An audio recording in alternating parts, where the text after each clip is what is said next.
Jajpur Indian Academy of Pediatrics शाखा आरंभ होईछि। ए अवसर में जाजपुर जिला मुख्य चिकित्सालय सम्मिलनी कक्ष रे एक सम्मिलनी आयोजित हो जाइछि। शिशु रोग विशेषज्ञ मानक मध्य ज्ञानर आदान प्रदान सहित नुआ उत्पाद संपर्क में अधिक गवेषणा क्षेत्र में एकाडेमी कार्य करिबो बोली मत प्रकाश पाइछि। ए कार्यक्रम को डाक्टर प्रसन्न कुमार साहू सभापतित्व करथिबा बेले बहु वरिष्ठ डाक्टर जोग दैथिले।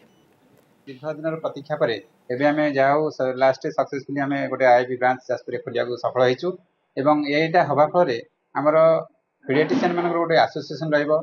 केमती क्लिनिकाली हो सोशियाली हो केमती सेटा आमर जाजपुर जिलार डेवलपमेंट से हेल्प कर पिला स्वास्थ्य सेवा हो कि अन्य जेको सब अवेयरनेस प्रोग्राम हो से सब आम एक्टिविटीज बहुत गुड़े सब अच्छी आम सब आईबी थ्रू पाइबू सेंट्रल आईबी स्पॉन्सर हम एवं आम से सबुठ बड़ कथा आम डिस्ट्रिक्ट रे जो health awareness programme for child children हवाटी आमको ठीक से भाव में करूँ आम ठीक से कोऑर्डिनेट कर पारे। एबे कौन है जो गोटे एसोसिएशन होगा डिफरेंट एक्सपर्टीज मान को नहीं आसिक आम यहाँ बहुत सब प्रोग्राम अवेयरनेस बहुत बढ़िया करा आम सबुदिन कहूँ लोक मान इफेक्ट हेनी बाहर जो आम सहित जो मैंने अच्छा यूनाइटेड होकर जो आज सब प्रोग्राम भाग ने आप देखिए बहुत अवेयरनेस हम आमर जो जो कार्यक्रम सब शिशु मान विकास निमंते शिशु मान निरामय निमंते